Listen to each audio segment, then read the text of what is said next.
Victor Ashcroft didn't knock. He never knocked. He pushed through the door of the town council chamber like he owned it, because for 30 years, he basically did. He dropped a single piece of paper on the table, slid it toward the chairman, and said, loud enough for everyone in the room to hear, "That woman and her filthy birds are a public health hazard. I want them seized, tonight." Nobody argued, nobody looked up. And Brinna Ashmoor, sitting in the back row with mud still on her boots, felt the room tilt beneath her. Ask yourself this. If you had spent everything you had, every cent, every sleepless night, every drop of dignity, building something from nothing, and the most powerful man in town decided to take it with one sentence, what would you do? If this story already has your attention, you're exactly where you're supposed to be. Hit that subscribe button right now and follow Brinna's story all the way to the end, because what happens next will absolutely floor you. And if you want me to know how far this story has traveled, drop a like and leave a comment with your city or country. I read every single one. Now, let's go back to where this all started. The auction was already half over by the time Brinna got there. She'd had to walk the last mile and a half because the wagon wheel had cracked on the south road, and she didn't have money to pay anyone to fix it, and she wasn't about to ask. She arrived with her hair damp from the effort, one boot sole starting to peel away from the leather upper, and a cloth purse tucked against her ribs that held the sum total of her financial life. $43 and some change. That was it. That was everything. She stood at the back of the crowd and tried to get her bearings. The auction was being held on the Delacourt property, a failed grain operation that had finally collapsed under 3 seasons of bad weather and worse luck. The auctioneer, a compact man named Gerald Hobbs, was working his way through a line of equipment with the cheerful efficiency of someone who'd done this 100 times and felt nothing either way. People were buying, not many, but some. The Fenwick brothers had already claimed a plow and a set of harrows. Sable Crossett from the North Road got herself a milk cow for what looked like a fair price. There was a general atmosphere of cautious optimism, the way people get when they're watching someone else's misfortune and feeling quietly grateful it isn't theirs. Brinna moved through the crowd slowly. Not because she was lazy. She'd learned to stop rushing in public after the 3rd or 4th time. Someone made a comment about her size loud enough for their friends to hear and quiet enough to seem accidental.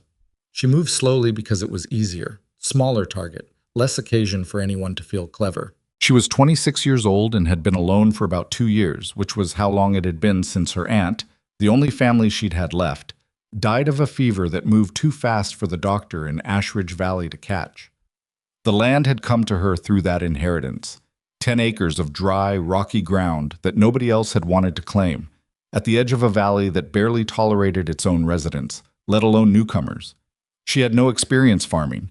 She'd said as much to the bank in Ridgeton when she'd gone asking about a small loan. The loan officer had looked at her, at all of her, slowly, in the particular way certain men had of making a woman feel like an inventory item, and told her that the land probably wasn't worth the loan she was asking for anyway. She'd thanked him politely and walked out. That was the thing people in Ashridge Valley didn't understand about Brinna Ashmoor yet. They saw the weight, the worn clothes, the quiet demeanor, and they drew their conclusions. They thought she was soft. They thought being kind meant being weak. They didn't know that underneath all of that was a woman who had spent her entire life being underestimated and had long since stopped expecting anything else. She just kept moving. That was her whole strategy. Keep moving. At the Delacourt auction, she drifted past a row of crates near the back fence that nobody else seemed interested in, and that was when she heard it.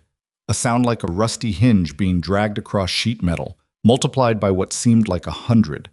She stopped. The crates held birds, a whole collection of them, stacked 3 high, each one containing a cluster of creatures that looked like they'd been designed by someone with a grudge against elegance. Helmeted heads, polka-dotted gray feathers, bright red wattles, eyes that held no particular warmth for anything or anyone. Guinea fowl. 127 of them, according to the faded paper sign wired to the front crate. She'd heard of them. Most people in the valley had vaguely. They were considered nuisance birds, noisy, difficult, not especially good for much beyond eggs that were more trouble than they were worth. The Delacourts had apparently acquired them as some kind of hedge against something, and like most of the Delacourt plans, it hadn't worked out. Next lot, Gerald Hobbs called out, moving down the line. 127 guinea fowl, various ages, some laying, some not. Who wants to start me at $10? Silence. Someone at the front of the crowd laughed. Not meanly, just reflexively, the way people laugh at things that seem absurd. $5, Hobbs tried. More silence. Come on, folks. Somebody. $2. I'll take $2 for the whole lot. They come with the crates. A man in a brown coat turned to his neighbor and said, loud enough to carry, "You'd have to pay me to take those ugly things." Several people around him chuckled. Brinna looked at the birds. The birds looked back at her. They were making a sound that could most kindly be described as aggressive, a kind of rhythmic industrial shriek that cycled through at about 30-second intervals. She thought about the 10 acres. Rocky soil, full of grubs and ticks and whatever other things lived in ground that hadn't been properly worked in years. She'd read, somewhere, a library book her aunt had kept, a general agriculture guide printed in 1887, that guinea fowl would eat insects, that they were relentless about it, that they could cover ground like nothing else. She also knew she had $43 and some change, and that she needed seed and tools and food for herself, and that spending a significant chunk of that on birds nobody else wanted was, by most measures, a terrible idea. $2, she said. The crowd shifted. A few heads turned. Gerald Hobbs looked up with the particular alertness of an auctioneer who has just been surprised. $2, from the lady in the back. Do I hear 3? Silence. Going once at $2. Let her have the noisy things, someone muttered. There was quiet laughter again. Going twice. $2, Hobbs said, and looked right at Brinna. Sold. She paid him, collected the paperwork, and stood there for a moment looking at 127 guinea fowl who were looking back at her with what she could only describe as mutual uncertainty. Getting them home was, to put it charitably, a process. She'd borrowed a neighbor's cart, old Mabel Finch 2 properties down, who hadn't asked questions, which Brinna had appreciated, and stacked the crates as securely as she could. The birds did not approve of being moved. They expressed this at volume. The full length of the 2-mile road back to her property was accompanied by a sound that she would later describe to Owen as what I imagine it sounds like inside a boiler factory during a disagreement. She could hear people laughing from their porches as she went past. A woman named Doris Platt, who ran the dry goods store and had a talent for commentary, called out from her front step, "Brinna Ashmoor, what in the world did you spend your money on?" Brinna kept walking. "Honey, those things sound like they're in pain," Doris continued. "What's wrong with you?" She didn't answer. Not because she didn't have one, but because she'd learned a long time ago that some conversations were traps. You walked into them looking for understanding and came out smaller. She made it home at dusk, arms aching, one shoe sole completely detached now, and flapping embarrassingly with every step. She unloaded the crates in the front yard, opened them one by one, and watched 127 guinea fowl pour out into the rocky scrub of her property like water finding its own level. They spread immediately. No hesitation, no confusion. They just moved. Heads down, fanning out across the ground in clusters, already hunting. She sat down on the porch step, which creaked badly and would need fixing, and watched them work until it was too dark to see. She didn't feel victorious. She felt tired and slightly terrified and not at all certain she'd made the right call. But she'd made a call, and that was something. The first few weeks were hard in the particular way that all beginnings are hard. Not dramatically, just steadily. There were 100 small disasters. The birds were difficult to manage. They didn't herd well. They roosted in trees rather than coops, which meant she spent several early mornings climbing things she had no business climbing to retrieve birds she had no business owning. They were louder than she'd expected, even after the auction, if that was possible. They had opinions about everything and expressed them constantly. Her garden, such as it was not a garden yet. It was more of a statement of intent. She had a small section of the ground turned, some seeds in the earth that may or may not have been planted correctly, and a persistent hope that something would come up. The problem was the insects. The rocky, poorly maintained land was full of them, ticks especially, in numbers that made the ground itself seem to move if you looked at it too long. Her ankles were covered in bites within days of arriving, and she'd found 2 embedded ticks on the back of her neck that first week that had made her feel sick with worry about fever. But then something changed. It happened gradually enough that she almost missed it. 2 weeks in, she was pulling on her boots one morning and realized she hadn't found a tick on herself in 3 days. She went out to the garden and spent an hour on her knees working the soil and didn't find a single one in the ground. She stood up slowly and watched her guinea fowl moving through the scrub at the property's edge. She started paying attention after that. The birds worked the land systematically in a way that looked almost organized, though she was sure that was her own need to see patterns imposing itself on animal behavior. They moved in loose groups. They covered the same ground multiple times. They were eating constantly. Not the crops, never the crops, but everything in the soil and on the leaves and along the fence lines. The ticks were disappearing. Not fast. Not all at once. But consistently, reliably, every day, a little more. She started writing it down. Just notes in the margin of the agriculture book, dates and observations, because she needed to understand what she was looking at. She wasn't a scientist. She wasn't educated past what the church school in Mill Haven had offered, and what she'd been able to read on her own since. But she was paying attention, and paying attention was the only real education she'd ever trusted anyway. The garden came up. Not abundantly, not beautifully, but it came up. She had squash and beans and a section of turnips that was doing better than she'd hoped, and she had the chickweed and wild greens from the property edges that the birds were somehow leaving alone. They were selective in ways she was still figuring out. She ate. That felt worth noting. She ate from her own land, with food she'd grown herself, in a place where 2 months earlier people had pitied her for even trying. The first time she saw Owen Mercer was on a Tuesday in September. He was sitting on her fence, the back fence, the one that separated her property from the overgrown Delacourt land, just sitting there watching the birds with his arms folded on the top rail and his chin resting on his arms. She almost didn't say anything. She wasn't sure of his age exactly. Somewhere between 10 and 13, she thought, with the kind of thin, careful look that children get when they've been responsible for themselves too long. He had a jacket that was a size too big and boots that were a size too small, which suggested he'd been in them a while without anyone noticing. "You gonna sit on my fence all day?" she asked. He didn't startle. Either he'd heard her coming or he'd learned not to show when he was startled. "Probably not all day," he said. "Maybe another hour." She considered that. "You want to know what they are?" "Guinea fowl," he said immediately. "I looked it up. They eat ticks. Mites too. And beetles. Some grasshoppers. They got good memories. They remember where they found things and go back."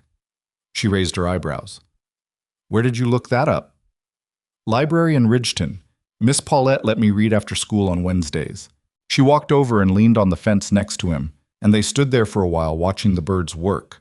She learned, over the next hour, that his name was Owen, that he lived with his uncle Hal Mercer, who farmed a section of the valley floor 3 miles east, that his parents had died when he was 7 of a fever that had swept through a settlement camp 2 counties over, and that he had a precise, encyclopedic interest in animals that his uncle considered impractical.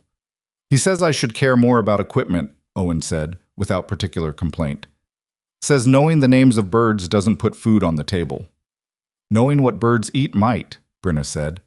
Owen looked at her sideways. "That's what I told him." She let him stay. He came back the next Wednesday, and the one after that. She didn't offer to feed him, and he didn't ask, but she started cooking a little extra on Tuesday evenings without quite acknowledging why. He began helping without being asked, moving water, resetting crates that the birds had pushed around, climbing trees she still hadn't fully mastered to coax down a stubborn rooster she'd named Hannibal for reasons she couldn't entirely justify. He named the others, all 126 of them. She had no idea how he kept track. He just did. She didn't think much about Victor Ashcroft that first season. He was a presence in the valley the way weather was a presence. Large, mostly invisible until it wasn't, capable of determining outcomes without appearing to try. He owned a significant share of the farmable land on the valley floor, the mill that most of the grain operations depended on, and a controlling interest in the bank in Ashridge that people quietly called Victor's Vault. He'd come by once in October, unannounced, while she was in the north section of the property untangling a length of fence wire. She'd looked up, and there he was, a large man in good clothes, maybe 60, sitting on a horse that cost more than everything she owned. "Miss Ashmoor," he said, like he'd known her name for years. Maybe he had. In a valley this size, names traveled. "Mr. Ashcroft. I understand you're the one who bought the Delacourt birds." "That's right." He looked around the property slowly, the way men with money look at things. measuring, calculating, sorting into categories of value and no value.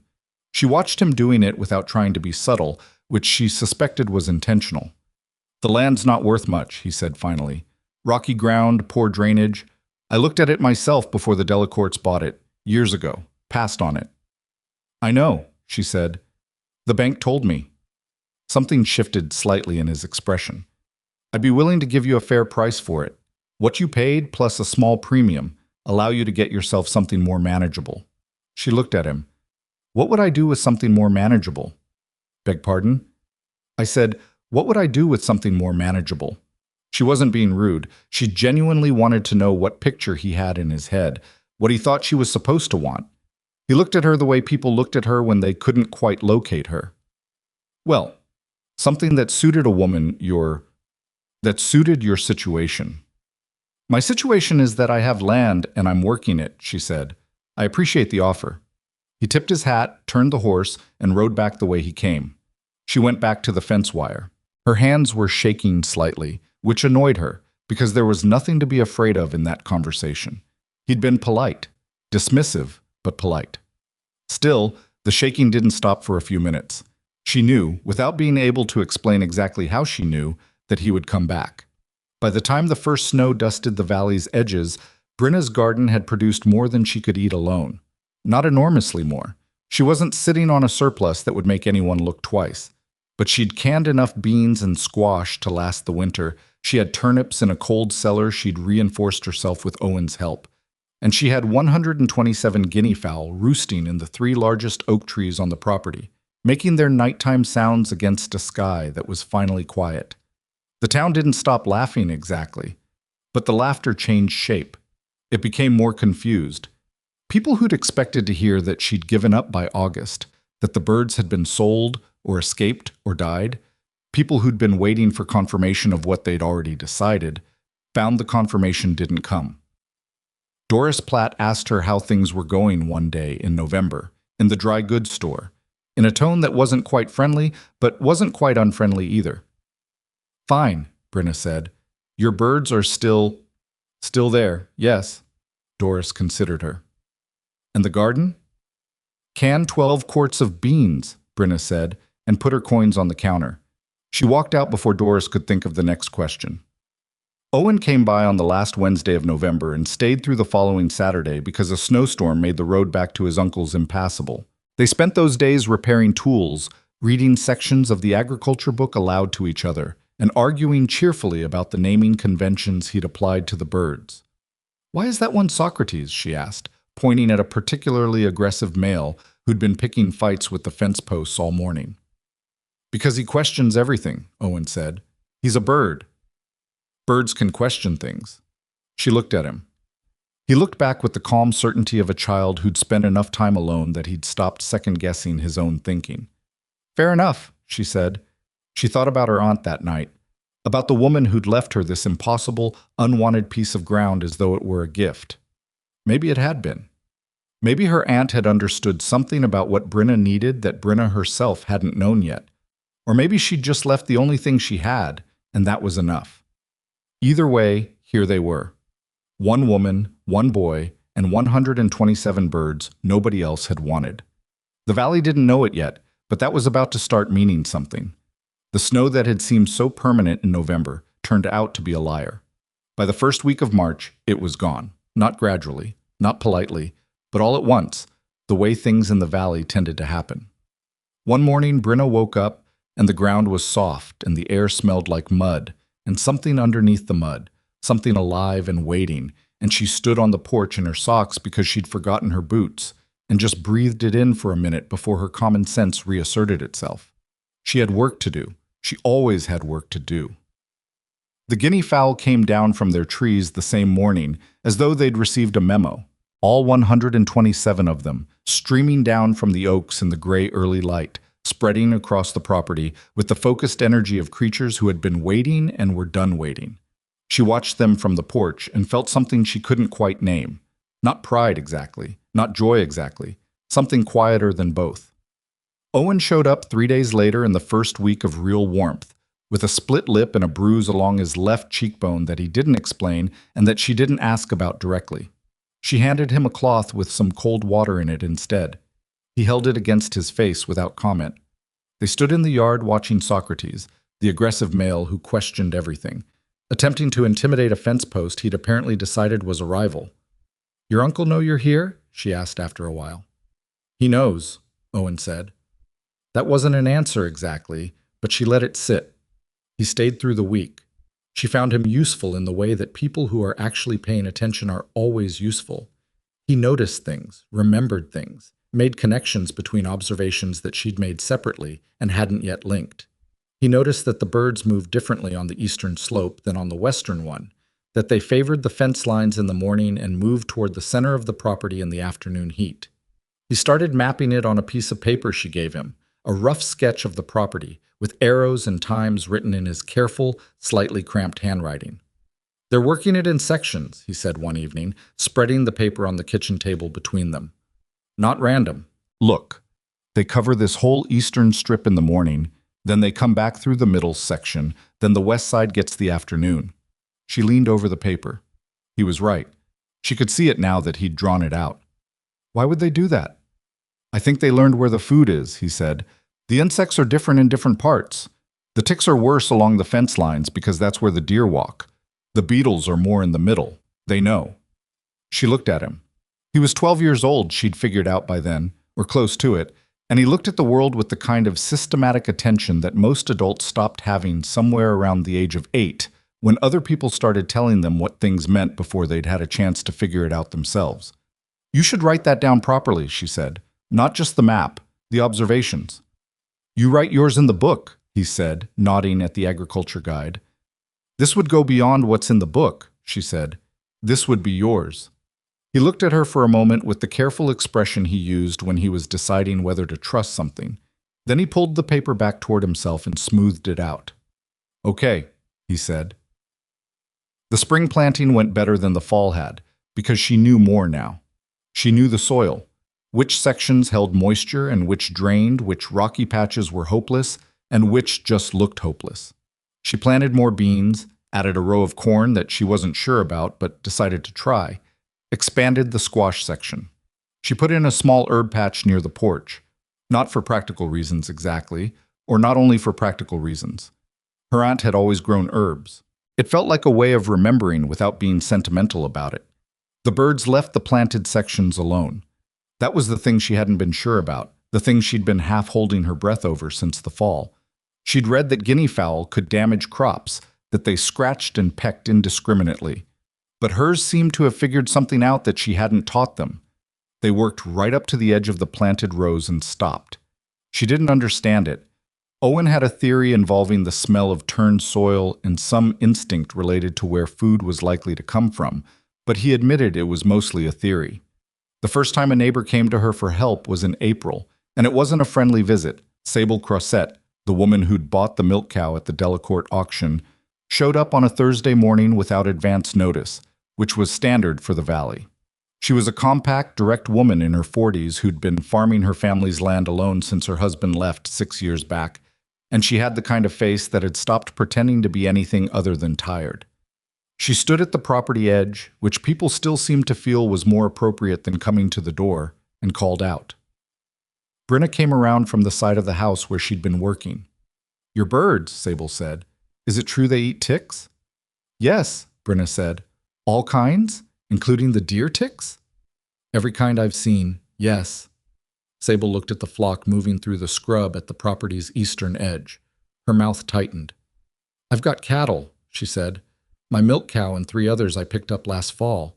2 of them are acting sick. Not bad yet. But I found ticks on all 4 of them, bad enough that I'm worried."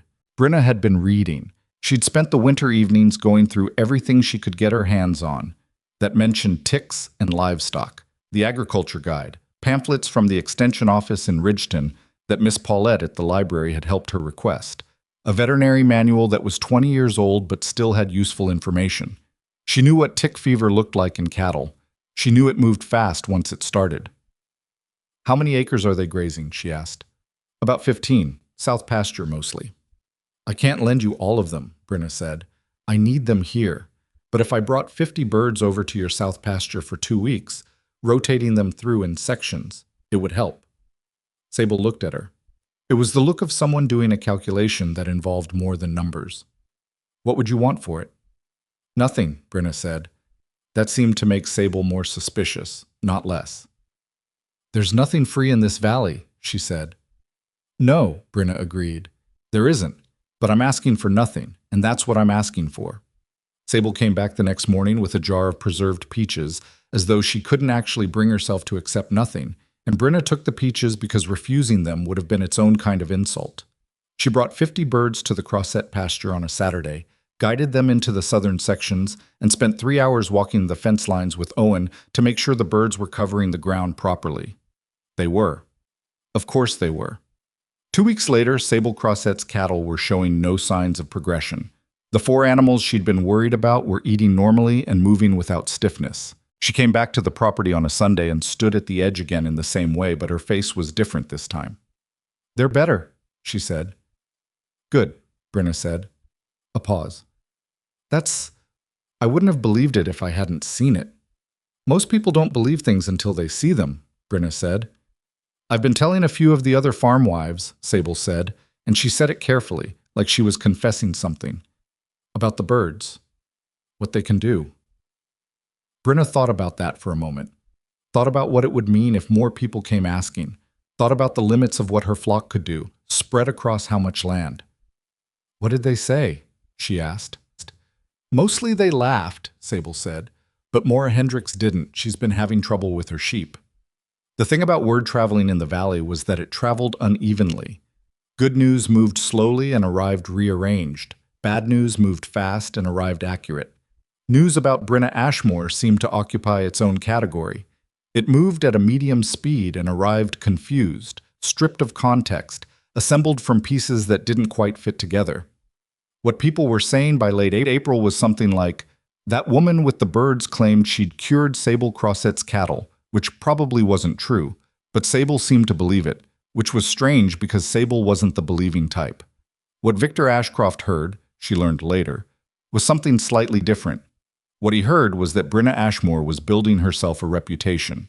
He came back in May, again unannounced, again on horseback, again in good clothes that seemed designed to make a point about the kind of person he was compared to the kind of place he was visiting. She was in the garden this time, on her knees in the dirt, when she heard the horse. She stood up slowly, not because she needed to, but because she refused to be caught scrambling, and turned around with her hands dirty and her hair pushed back from her face with her forearm. Miss Ashmoor, he said. Mr. Ashcroft. She didn't wipe her hands. She'd noticed he looked at her hands when she did that, and she was tired of being looked at. I hear you've been lending out your birds, he said. Some of them, yes. To Sable Crossett. And Maura Hendricks, she said. Her sheep had mite problems, not ticks, but the birds helped clear the pasture. Something moved across his face that she couldn't quite read. It wasn't quite what she expected. Not amusement, not contempt. Closer to assessment, like he was updating a calculation. You could make money doing that, he said, charging a fee. The farms around here, they'd pay for that kind of service. I know, she said, but you're not. Not yet, she said, which was technically true and was also a way of not telling him her actual reasoning, which was that the moment she charged for the birds was the moment they became a business instead of a thing she was doing because it needed doing. He sat on the horse for a moment in silence. The land offer still stands, he said finally, higher now than it was in October. Why? She asked. He looked at her. Why what? Why is it higher? You said yourself it was rocky, poor drainage. You passed on it years ago. Nothing's changed about the land. A pause. He was good at pauses. The comfortable, unhurried pauses of a man who'd never had to fill silence because silence made him anxious. Things change about a piece of land when someone works it, he said. You want what I've done to it, she said. He didn't confirm or deny that. He touched the brim of his hat and turned the horse. She watched him go down the track until he was out of sight. Then she went back to her knees in the garden and put her hands in the dirt and stayed there until she stopped feeling whatever it was that she was feeling, which was somewhere between anger and something colder than anger. She didn't tell Owen about Victor's visits. Not because she was keeping secrets, but because Owen was 12 and had enough to worry about with his Uncle Hal, who had apparently told him that spring that the farm wasn't doing well, and that Owen needed to start thinking about what he was going to contribute. Owen had told her this with the flat voice of a child who's been told something that sounds like a warning but isn't specific enough to actually prepare for. She did tell him about the birds, though, what she'd been observing, what she was starting to understand about why they worked the way they worked. "The thing is," she said one evening in late May, sitting on the porch steps with the sun going down over the western ridge, "they don't just eat the ticks. They change the pattern. They disrupt it. The ticks need a host to complete their life cycle, and if the birds are eating them before they find a host, the whole population shrinks, not immediately, but over a season, over 2 seasons, it compounds." Owen was watching Hannibal, the rooster she'd named inexplicably and never regretted, stalk along the fence line with an air of presidential importance. "So it gets better over time," he said, "not just while they're there." "If the population gets low enough, yes," she said. "The eggs are still in the soil, but without hosts, the adults can't reproduce. So the eggs that hatch, the birds eat those too, and there are fewer adults next season. It takes time, but it compounds." Owen turned this over. "That's why Sable Crosset's pasture is still doing okay, even after you brought the birds back." "I think so, yes." He was quiet for a moment, then, "You should tell the Fenwick brothers. They run the biggest cattle operation in the valley floor. If they had a problem—" "I know," she said. "But the Fenwick brothers think I'm a joke, Owen." "They think the birds are a joke," he said. "That's different." She looked at him. He was staring at Hannibal with perfect seriousness, as though the rooster's fence line patrol had strategic significance. It wasn't wrong. It was a different thing. She just wasn't sure yet what to do with that difference. June came in hot and stayed that way.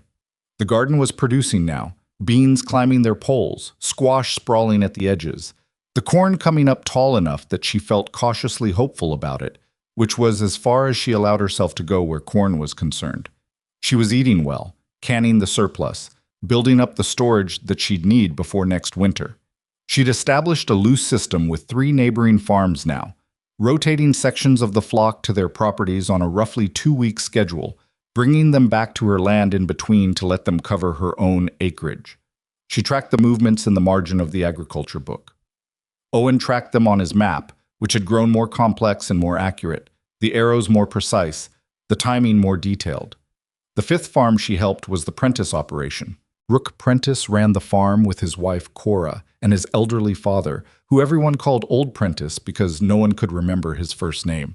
And they had about 40 acres on the valley's southeast edge that had been struggling for 3 seasons. Rook Prentice had the particular combination of pride and desperation that was the hardest to work with. He needed help badly enough to ask for it, but asking for it hurt him in a way that made him look for someone to be angry at. He was standing at her fence on a Tuesday, and the first thing he said was, "I want you to know I think this is probably nonsense." "Okay," she said. "My father-in-law said to try it. I'm trying it, but I think it's probably nonsense." "You said that already," she said. He looked at her with the expression of a man who'd expected to be argued with and didn't know what to do when he wasn't. 30 acres of my south pasture have got a tick problem," he said. "I've lost 1 calf, and I've got 3 more cattle that aren't right." She asked him the same question she'd asked Sable, the timing, the symptoms, the layout of the land. He answered them with the slightly grudging precision of someone who'd prepared for this conversation, even though he didn't want to be having it. She brought 60 birds to the Prentice South pasture the following Saturday. Rook stood at the gate and watched them spread across his land and didn't say anything for a long time. "Ugly things," he said finally. "Yes," she agreed. "How do you keep them from just running off?" "They don't run off," she said. "They stay where the food is, where the insects are." He seemed to find this more disturbing than reassuring, which she understood. It was one thing to be helped. It was another thing to be helped in a way you couldn't explain. He sent Owen home with a side of salt pork 2 weeks later when he came to bring the birds back, and he did it in the way of a man who was paying a debt rather than expressing gratitude, which was fine. Gratitude and obligation produced the same result. She didn't need to know which one it was. The summer progressed the way summers do when you're working. Fast in memory, long in the living of it. She didn't think about Victor Ashcroft every day. Some weeks she went long stretches without thinking about him at all. and those were the good weeks. But she heard things. The valley was small enough that things traveled back to you eventually, even things that weren't meant to. Doris Platt told her in late June, with the careful nonchalance of someone delivering news they'd been holding, that Victor Ashcroft had attended the town council meeting and made some kind of comment about the unregulated movement of livestock through the valley. That he'd suggested there might be need for a policy. Something about disease control. Brinna had stood at the dry goods counter and processed this for a moment. "He's talking about my birds," she said. "Well," Doris said, "he didn't say that directly. But that's what he meant." Doris rearranged some items on the counter that didn't need rearranging. "He's on the council board now, did you know that? Appointed in April. He pushed old Harold Finch out, from what I understand. Harold's not happy about it." Brinna paid for her goods and walked out into the afternoon sun and stood there for a moment with her hand shielding her eyes, looking at nothing in particular. He was moving. Not toward her. Not yet. But in her direction. Setting up the conditions for something she couldn't quite see the shape of yet. She needed to understand it before it arrived. She went to see Harold Finch the following week. Old Mabel Finch's husband was a man who'd been on the town council in various capacities for 20 years. And he had the particular bitterness of someone who'd been fair dealt out of something by someone who didn't play fair. He was also, she'd discovered, one of the few people in the valley who didn't find Victor Ashcroft's money sufficient reason to admire him. Harold told her what he could, which was more than she'd expected. Victor had pushed for the council seat by calling in debts. Not dramatic threats, nothing that could be pointed to clearly, just the steady pressure of a man who'd been owed favors long enough that the debts felt like facts of life. He had 3 of the 5 council members comfortable and 1 actively afraid, which was enough. Harold was the 5th, the one who'd said no and been pushed anyway. "He's been watching your operation," Harold said. He was sitting in a kitchen chair by the window. The way old men sit when standing has become optional. "I don't know exactly what for, but he doesn't pay attention to things without a reason." "I know," she said. "He came at me last winter about the Delacourt land. Said he'd had an interest in it before the auction, that the birds were a hazard. I told him that was nonsense, and he smiled at me the way he smiles when he's already decided what he's going to do." Harold looked at his hands. 3 months later, I was off the council. She sat with that for a moment. "What does he want with guinea fowl?" she said, mostly to herself. "He doesn't want the birds," Harold said. "He wants what they're doing. I wants to be the man who controls what they're doing." He looked at her directly. "There's a difference between wanting your property and wanting your usefulness, Miss Ashmoor." He'd already decided the property wasn't worth the trouble. It's the usefulness he's after now. She drove home slowly, thinking. The afternoon was hot and still, the kind of stillness that sometimes came before weather, though the sky was clear. Her birds were visible from the road as she came up the track, a scatter of moving gray and white across the western section of her property, heads down, working. Owen was there when she arrived. He'd been there most of the afternoon. She could tell from the work that had gotten done. 2 fence posts reset, the water troughs cleaned, the coop structure they'd been building for the birds who didn't prefer trees stacked and ready for the next stage of assembly. He looked at her face when she got down from the wagon. "What happened?" he said. "Nothing yet," she said.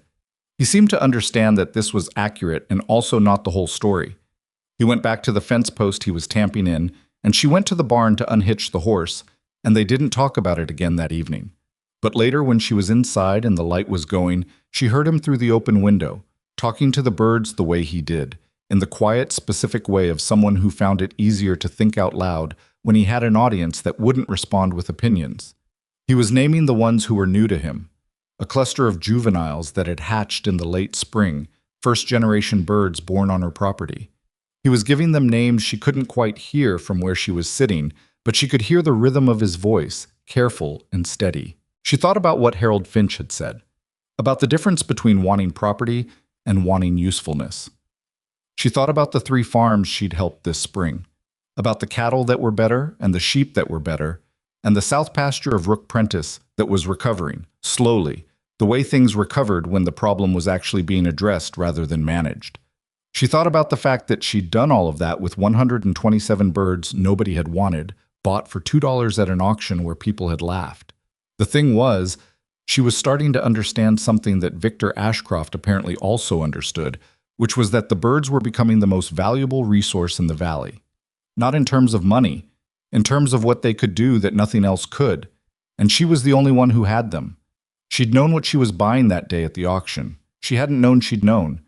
It had been a feeling, a pull toward something that seemed alive in a way the tools and livestock hadn't. But she'd known. Victor Ashcroft had passed on the Delacourt land years ago because the land wasn't worth anything. He'd been right about that. The land still wasn't worth much. What was worth something was the decision she'd made on it, with $2 and a flock nobody else wanted. He couldn't buy that from her. He couldn't copy it. Not quickly. Not without the 2 years of observation and the knowledge she and Owen had built. He couldn't regulate it away without showing his hand so clearly that even the people in this valley who liked him would have to notice. But he was going to try something. She was certain of it. She just didn't know yet what form it was going to take. She went to sleep that night with her window open and the sound of the birds settling in their trees and Owen's bedroll unrolled on the kitchen floor because the evening had gotten away from them and it was too late to send him back to his uncle's on foot. She lay in the dark and listened to the valley's particular nighttime sounds. The distant creek, the wind in the oaks, the occasional percussive alarm call of a guinea fowl who'd seen something move in the dark below. In the morning, Sable Crossette's daughter rode up to the property at a pace that said emergency, her horse lathered and her face white. "My mother says you need to come," she said. "She says right now. She says to bring the birds." Brinna was already pulling on her boots. "What happened?" "The Fenwick brothers," the girl said. "Their whole east herd. 3 cattle dead already and 4 more going down fast. My mother says she's never seen ticks like this. She says she thinks it's spreading." Owen appeared in the doorway behind her, fully dressed, his map in his hand. They looked at each other. She'd known something was coming. She'd been preparing for Victor Ashcroft. She hadn't been prepared for this. The ride to the Fenwick property took 40 minutes at a pace that was hard on the horse and harder on Brinna's nerves. She'd left Owen behind, not without argument. He'd stood in the yard with his map under one arm and his jaw set in the particular way he had when he'd already decided something and was waiting for the adult in the situation to catch up with him. "I should come," he said. "You should stay and watch the birds that aren't going," she said. "If something happens here while I'm gone, nothing's going to happen here." "Owen." She looked at him directly. "I need someone I trust on this property. That's you. Can you do that?" He looked at her for a moment with the careful expression he used when he was deciding whether he was being managed or genuinely needed. Then he nodded, once, and stepped back. She loaded 60 birds into the 3 largest crates she had, with the help of Sable's daughter, a girl named Ruth who was about 15 and handled the birds with a confidence that suggested her mother had been talking about them at home. They stacked the crates in the wagon bed, and Brinna drove it herself because Ruth's horse was already spent. She heard the Fenwick operation before she saw it. Not the birds, the cattle. The particular sound of animals in distress, low and sustained, the kind of sound that made your chest do something involuntary. The Fenwick brothers, Dale and Roy, were standing at the gate to their east pasture when she pulled up. Dale was the older one, heavier, with a face that had been weathered into a permanent expression of mild suspicion. Roy was thinner and younger and had the look of a man who hadn't slept. They looked at her wagon. They looked at the crates. They looked at each other. "Sable sent for her," Ruth said from behind Brinna, with the impatient tone of someone who'd already explained this once. Dale Fenwick looked at Brinna the way he'd looked at her at the auction. That day she'd bought the birds, she'd noticed him in the crowd, one of the ones who'd laughed. Not loudly, but he'd laughed. "We've got 3 head dead," he said. "Since yesterday morning." "Tell me about the pasture," she said. "How long have they been grazing the east section?" He blinked. He'd been expecting something else. Maybe an argument about whether this would work. Maybe a negotiation about terms. Not a question about pasture rotation. "Since April," he said. "We rotate, but the east section gets the most use because of the creek access." "Creek access," she said, and something clicked into place in the back of her mind. Creek corridors. Deer traveled them. Deer carried ticks. The Fenwick East pasture, with its creek running along the southern edge, was exactly the kind of land that would accumulate the worst tick pressure in the entire valley. She'd noted it in the margin of her book back in the winter, a theoretical observation that had just become an actual problem. "Roy," she said, turning to the younger brother, How many cattle total in the east section? 42, he said, down to 39 now. Which ones are showing symptoms? He took her through it. Lethargy, loss of appetite, the particular stiffness in the joints that meant the fever had already been running a while. 7 animals showing clear signs, 4 more that were borderline. The dead 3 had declined fast, too fast, he said, which meant the tick load in that pasture was not ordinary. It was extraordinary. She unloaded the birds herself. Dale Fenwick moved to help, and she let him, because this wasn't the moment for pride on either side. They opened the east pasture gate and released the 60 guinea fowl, and the birds went in the way they always went in. Immediately, purposefully, without any ceremony about it. Roy watched them spread across the pasture. His face did something complicated. "That's it?" he said. "That's the whole thing? We just let them walk around?" "That's the whole thing," she said. "And they'll, what, eat all the ticks?" "Not all of them, not today. But they'll reduce the load significantly within 48 hours. The sick animals. You need to get them separated. Bring them away from the worst of the infestation. Do you have a clean paddock?" "North paddock," Roy said. "We haven't used it this season." "Move the sick ones there. Keep water close. I'll come back in 2 days to check the east pasture and see what the birds have done." Dale Fenwick had been quiet through all of this. Now he said, "Miss Ashmoor." And the way he said it was different from the way he'd said it at the gate. She couldn't have explained the difference exactly. The syllables were the same. "We've been running this operation for 12 years, he said. "We've never had a tick kill like this." "I know," she said. "I've been telling Roy all spring that the east pasture needed rotation, that the creek corridor was attracting more deer traffic." He paused. "I should have done something about it sooner." She could have said something gracious here. She chose not to. Not because she was unkind, but because he wasn't apologizing to her. He was processing out loud, and the processing didn't require her to manage it. 2 days, she said instead. "I'll be back." She drove home thinking about creek corridors and deer paths, and the way that problems compounded quietly for months before they became emergencies. She thought about the 7 farms she'd helped since spring.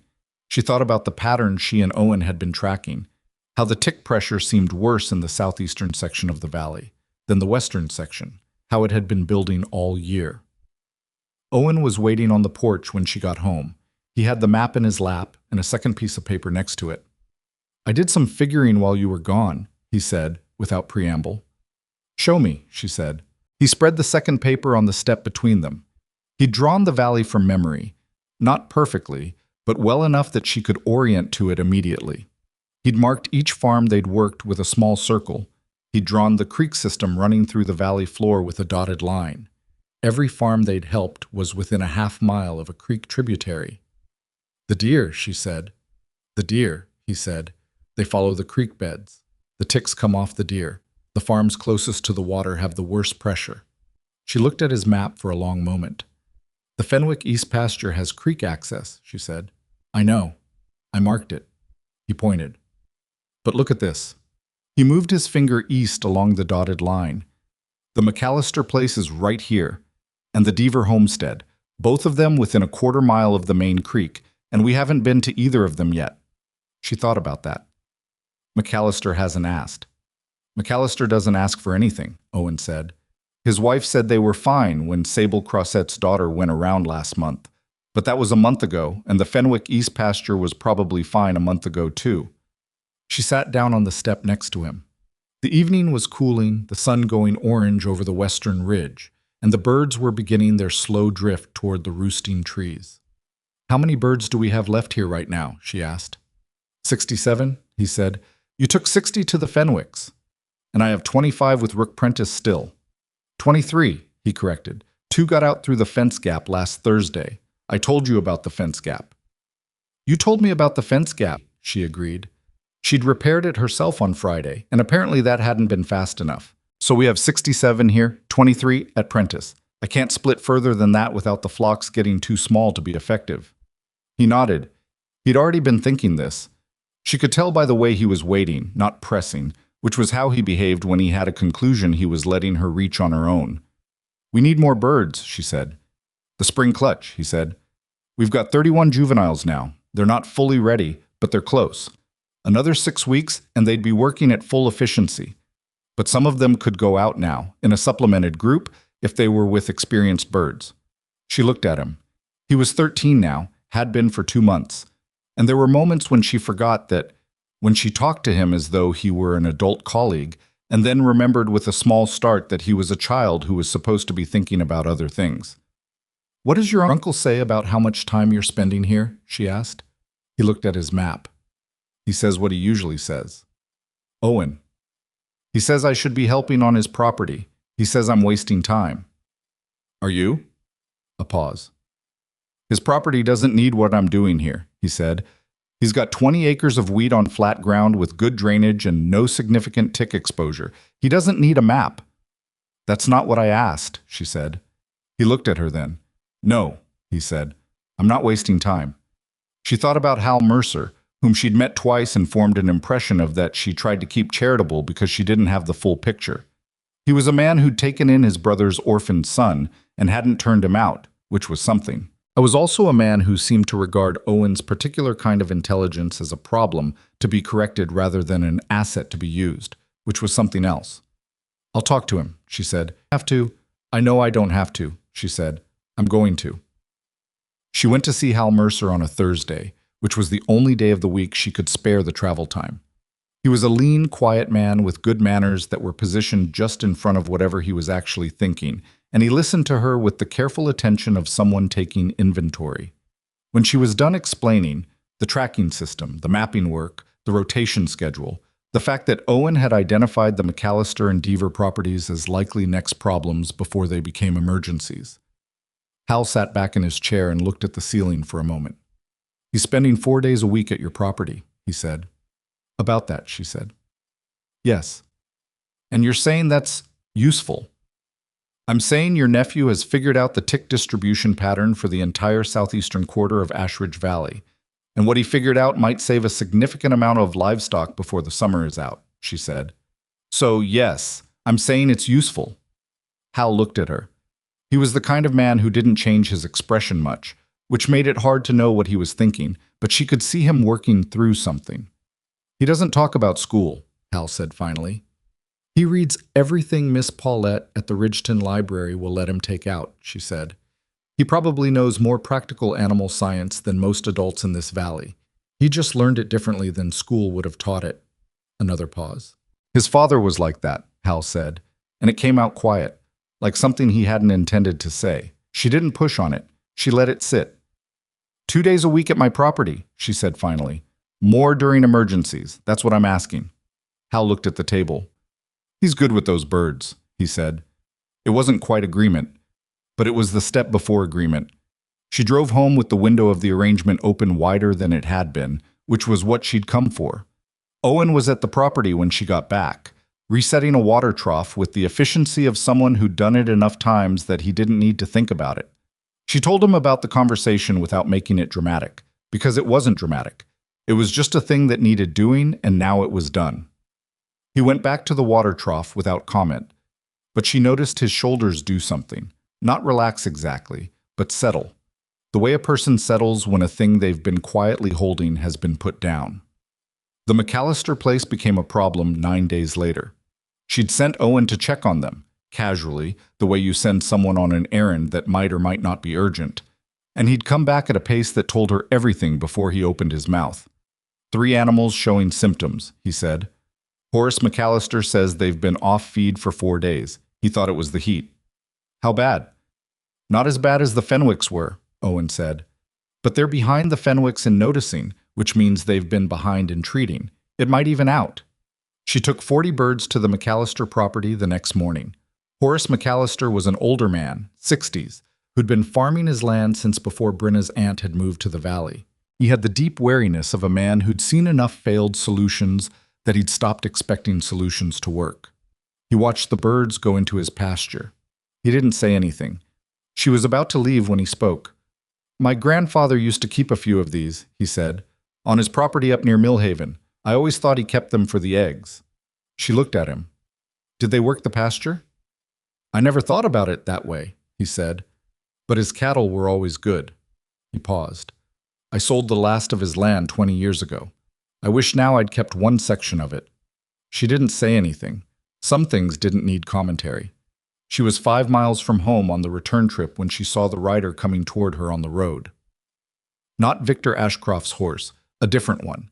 A man she recognized after a moment as one of the council members, a banker named Terrence Webb, who had the practiced friendliness of someone who'd spent his career making people feel comfortable before delivering news they weren't going to like. He pulled up alongside her wagon and tipped his hat. "Miss Ashmoor, I was just coming to see you." "Mr. Webb?" "I won't keep you long," he said, which was always a signal that someone intended to keep you at least a little long. "The council met yesterday evening. There's been some concern raised about the movement of your guinea fowl across multiple properties without formal sanction." She kept her hand steady on the reins. "Formal sanction," she said. "Disease control protocols," he said. "We have an obligation to make sure that animals moving between properties aren't potentially transmitting illness." "My birds eat ticks," she said. "They don't carry tick fever." "No, of course not," he said, with the smooth agreeableness of someone who's been instructed to be agreeable. "It's not about the tick fever specifically. It's about the principle, the precedent. The council wants to be sure everything is handled correctly." "Handled correctly?" she said. "There'd be an inspection," he said, "of your property and your flock. And in the meantime, she said, in the meantime, the council would ask that you pause the movement of your birds to other properties until the inspection is complete." She looked at him. He was a decent man, she thought, not a bad man. A man who'd made his peace with being useful to Victor Ashcroft and had stopped examining that peace too closely. "How long would the inspection take?" she said. "These things can take some time," he said. "A few weeks, possibly longer." "A few weeks." The McAllister animals were already symptomatic. The Deaver homestead, which Owen had identified, was probably trending toward the same. The Fenwick East pasture was recovering but not done, and the drought that had been building all spring, the dry heat that was compressing the creek beds and concentrating the deer traffic, and therefore the ticks, was showing no sign of breaking. A few weeks would mean cattle deaths. It might mean something worse. "Who raised the concern?" she said. Webb looked at the road between his horse's ears. "The council acts collectively," he said. "I know how the council works," she said. "I'm asking who raised the concern." A pause. "Mr. Ashcroft he's been active on the council since April," Webb said. "He has concerns about—" "Thank you," she said, and clicked the horse forward. She drove home in this kind of quiet that comes when you've had a thing confirmed that you already knew was coming, and the confirmation is worse than you expected, even though it's exactly what you expected. Victor hadn't come for the land. He'd come for the birds. Not to own them, not exactly. To stop them. To create enough official friction that she couldn't move them freely, couldn't continue doing the thing that was making her valuable to the valley. Because the moment she stopped being valuable, the moment the farms around her started having problems she wasn't permitted to help with, the pressure would shift. The neighbors who'd come to depend on her rotation system would either turn to Victor for another solution, or they'd pressure her to sell. Or both. It was a slow squeeze, patient, methodical. The kind of thing a man does when he's comfortable and the other person isn't. She got home and sat in the kitchen and thought hard for a long time. Owen came in from the yard and looked at her face and said, "What happened?" She told him. He sat down across from her and looked at the map he'd left on the table.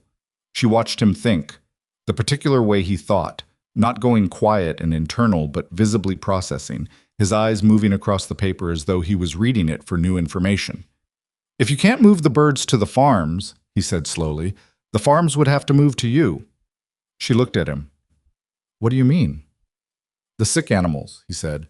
"The ones at McAllister's, the ones at Prentice. If they were brought here, to your land, they'd be on your property. The birds would work your land. You'd be hosting animals, not moving birds." He paused. "That's different, isn't it? Hosting is different from transporting livestock between properties." She turned this over in her mind. "The council restriction is on moving the birds," she said slowly, "not on having animals on my land." "You have $43, he said, and then stopped, because that was her money, and he'd said it before he thought. His face did something awkward. "I don't need $43 for this," she said, setting that aside. "The farmers would bring their own animals. I'd charge a boarding fee." She paused. "A small one, or a favor. Something that makes it a transaction, not a charity, so no one can argue I'm operating as some kind of unofficial service. A boarding fee makes it a legitimate business, he said. It makes it a legitimate business, she agreed, which means it's harder to regulate into nothing. Owen looked at the map again. Then he looked up. There's still the inspection, he said. If they come here and decide there's something wrong. There isn't anything wrong, she said. My birds are healthy, my land is clean, I've been keeping records since October. She got up and took the agriculture book from the shelf, opened it to the back where her notes ran down the margins and spilled onto folded pages she'd tucked inside. Every observation, every farm, every outcome. Anyone who inspects this property is going to find records that are more thorough than anything the council is operating from. He looked at the book, at the 2 years of notes crowded into the margins, the dates, the numbers, the careful observations, at his own map spread on the table next to it. You knew you'd need this, he said. Not for this specifically, but you knew. I knew something, she said. I didn't know what shape it would take. She wrote a letter that night to Terence Webb, acknowledging the council's concern and welcoming an inspection at the earliest opportunity. She wrote it in a tone of complete cooperative reasonableness, which took 4 drafts to get right because her first 3 drafts contained sentence constructions that she recognized were anger wearing a suit. The 5th draft was genuinely cooperative. She mailed it the next morning. Then she sent Owen to the McAllister property and the Prentice property and the 3 others in the rotation with a message, the boarding arrangement, the fee, the practical logistics of moving sick or at-risk animals to her land. 3 of them agreed immediately. Rook Prentice spent a day thinking about it and then agreed with the same particular blend of pride and pragmatism that had characterized their entire working relationship. Maura Hendricks with her sheep agreed and offered to pay in labor rather than money, which Brinna accepted because there was always labor that needed doing. The Fenwick brothers came in person, both of them, on a Wednesday morning, which told her something about how the conversation between them had gone. Dale did the talking. This boarding arrangement, he said, you're saying we'd move 8 of our animals here. The 8 that are recovered but still vulnerable, she said, until your east pasture is clear enough to bring them back safely. Probably 3 weeks. And the fee is, she told him. It was fair, and they both knew it. Dale looked at Roy. Roy gave a small nod, which seemed to be the language they communicated in. All right, Dale said. Victor Ashcroft heard about the boarding arrangement within 4 days. She knew this because Doris Platt mentioned it with the suppressed excitement of someone watching 2 weather systems move toward each other, and because Harold Finch sent her a note, short, practical, the way Harold communicated, saying simply, he knows about the new arrangement. He's not pleased. The inspection came on a Thursday in late July, conducted by a man named Silas Greer, who served as the Valley's unofficial livestock officer and who had the look of someone who'd been told what to find and was uncertain whether he actually wanted to find it. She met him at the property line. Owen stood behind her to the left, which she hadn't asked him to do, but which she understood. He'd spent 4 months mapping this land and recording its outputs, and he was not going to be elsewhere when someone came to judge it. Silas Greer went through the property carefully. She answered every question fully. She showed him the records. She showed him the birds. All 141 of them now, counting the juveniles that had matured, moving across the land in their systematic patterns. He spent 3 hours. He checked the visiting animals in the east paddock she'd set up for the boarding arrangement. He looked at the feed, the water, the roosting trees, the coop structure Owen had helped her finish in June. He wrote things in his book. At the end, he stood near the gate and looked at the property, and then at his book, and then at her. Everything appears to be in order, he said. She'd been expecting it. She'd known everything was in order because she'd kept everything in order for 2 years specifically because she'd known something like this was coming. But hearing him say it was still something, she felt the tight thing in her chest release slightly. I'll report that to the council, he said. He hesitated, then added in a quieter voice, for what it's worth, I've seen tick pressure this summer. That's worse than anything I've seen in 20 years. What you're doing here is, it's real. She nodded. Thank you, she said. He got on his horse and rode out. She stood at the gate and watched him go. Owen came up beside her. Well, he said. Well, she said. He told the truth, Owen said. I thought he might fudge it. He's a decent man, she said. Victor Ashcroft picked him because he thought a livestock officer would find health violations, not because he thought he'd bought someone dishonest. Owen considered this. So Victor miscalculated. He miscalculated, she said. This time. She didn't let herself feel satisfied for more than about 40 seconds, because she'd lived long enough to know that the first failed strategy was just the predecessor to the second one, and Victor Ashcroft was not a man who ran out of strategies. But it was a victory. She let herself acknowledge that. She went inside and ate a meal she'd grown on her own land and listened to the evening sounds of the valley settling into itself. And she thought about what came next, which was more work and less certainty, which was the same as always. What she didn't yet know, couldn't have known that evening, sitting in the cooling kitchen with the sound of 141 birds coming in to roost, was that the drought was about to do something none of them had planned for. The creek beds had been thinning for 6 weeks. She'd noticed it, had noted it in the margins. Owen had marked it on his map. They'd both assumed it was seasonal, the kind of dry spell the valley went through every few years that thinned the grass and slowed the gardens and made everything feel slightly provisional. But the creek didn't come back up in August. It went lower. The deer pushed into narrower corridors, concentrated near the remaining water sources. The tick pressure that had already been high became something else entirely. The farms that hadn't had problems started developing problems. The farms that had been recovering started backsliding, and 3 children in the valley, aged between 6 and 11, were taken to the doctor in Ridgeton with high fevers that wouldn't break. The valley that had been watching Brinna Ashmoor with skepticism and mild curiosity suddenly turned and looked at her in a different way entirely. Not with gratitude yet, not with any particular warmth, but with the particular desperate attention of people who have run out of other ideas and are reconsidering the one they laughed at. The first family came to her door on a Monday morning before she'd finished her coffee.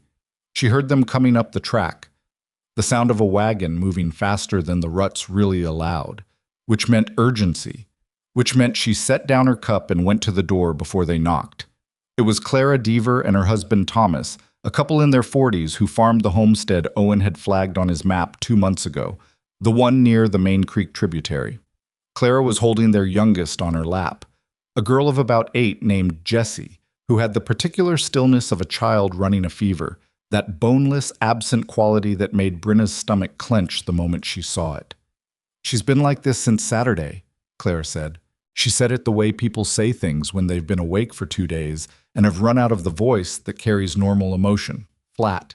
Just the facts because the facts were all she had left. "Thomas wanted to wait. I said we were coming to you." Brinna looked at Thomas Deaver. He had the expression of a man who'd been wrong about the waiting and knew it and was too tired to defend it. "Bring her inside," Brinna said. She wasn't a doctor. She said that clearly and immediately before anything else, because the last thing she needed was for desperate people to mistake her for something she wasn't. But she'd read everything she could find about tick fever, the progression, the symptoms, the difference between what a family could manage at home and what required the doctor in Ridgeton, and she could at least tell them which side of that line they were on. Jessie Deaver was on the line. Not clearly past it, not yet, but close enough that Brinna told them to go to Ridgeton, and she told them not to wait. "Today," she said. "Not tomorrow morning, today." Clara's eyes filled, not with crying exactly, but with the particular flooding that happens when someone finally tells you what you already feared. "Is she going to be all right?" "I don't know," Brinna said, because she didn't, and lying about it would make it worse when the truth arrived. "That's why you need to go today." Thomas Deaver stood up from the chair he'd been occupying and looked at her for a moment. That was a man who didn't emote easily. She could see that, but something was working across his face. "We laughed," he said, "at the auction. When you bought those birds. I was there." She looked at him. "I know. I'm sorry for that," he said. It came out rough, like it had been sitting in his chest and had only just now found its way out. She nodded. She didn't say it was fine because it hadn't been fine, and he wasn't asking her to pretend it was. He was just saying it. That was enough. They left for Ridgeton within the hour. She stood on the porch and watched the wagon go, and then went inside and sat at the kitchen table and put her hands flat on the wood and breathed. Owen arrived 20 minutes later, which was becoming his version of normal, showing up when things were happening, as though he had some separate source of information. He took one look at her and said, Who was here? She told him. He sat down. He had his notebook with him, the one she'd suggested he start, which had grown to nearly 100 pages of observations, drawings, maps, and what she could only describe as field analysis. He opened it to the current page but didn't write anything, just held the pen. There are going to be more, he said. I know, she said. How many birds do we have right now? 141 here. 30 with the Fenwick East pasture, 22 at McAllister's. He calculated. She could see him doing it, the way he moved his eyes slightly when he was working through numbers. If we pull back the Fenwick birds and the McAllister birds, both groups are past the critical phase. They could probably sustain for 2 weeks without coverage. We'd have close to 200 birds available for redeployment. The Fenwicks won't like being pulled, she said. The Fenwick's cattle are alive because of those birds, Owen said, with the flat certainty of a 13-year-old who hadn't yet learned to soften accurate statements. They'll manage. She almost smiled. I'll talk to Dale. She went to the Fenwick property that afternoon. Dale met her in the yard with the expression of a man who'd already heard things on the valley grapevine and was bracing. Something's happening, he said. It wasn't a question. 3 children with fever, she said. Probably more that haven't presented yet. The drought has pushed the deer into tighter corridors, and the tick pressure has spiked across the whole southeastern section. I need your birds back. Dale was quiet for a moment. My east pasture isn't clean yet, he said. I know, she said. How long can you hold the vulnerable animals in the north paddock? He thought about it. 2 weeks, maybe 3? We'd need to move feed and water. 2 weeks is what I'm asking, she said. After that I can rotate a smaller group back to you. He looked at Roy, who was standing in the barn doorway. Roy gave his small nod. Take them, Dale said. But I want them back by the 10th. By the 10th, she said. She drove home with 30 birds added to her count, which still wasn't enough, and she knew it. The valley was bigger than her flock. It had always been bigger than her flock. The rotation system had worked for the managed, gradual approach, moving birds through farms in sequence, addressing specific problem areas, building up recovery before moving on. But the drought had compressed the timeline. What should have been a 2-season problem had become a 2-week crisis. She was at the kitchen table that evening with Owen's map and her own records spread between them when the second knock came. It was Rook Prentice. His wife Cora was with him, which was unusual. Cora Prentice had always stayed home during the husband's dealings with Brinna, which Brinna had understood was Cora's way of maintaining some boundary between the farms, some sense that they were neighbors but not quite partners. The fact that she was here now said more than anything Rook had told her yet. Our youngest is running a fever, Cora said, before Rook could manage it. She had the same flat, stripped-down voice Clara Deaver had used. Not as bad as what I've heard about the Deaver girl, but it started this morning. Brinna looked at the child, a boy of about 10 standing just behind his mother with his eyes half closed and his color wrong. How long since the fever started? This morning, Rook said. He was fine yesterday evening. Fast onset, Owen said quietly, from behind her. She hadn't heard him come in from the back. She looked at the boy. His name was Sam, she remembered. She'd seen him running around the yard on the days she'd been at the Prentice property. Ridgeton, she said. Same as the Deavers. Go tonight. Cora's hand tightened on her son's shoulder. Can your birds help him? She asked.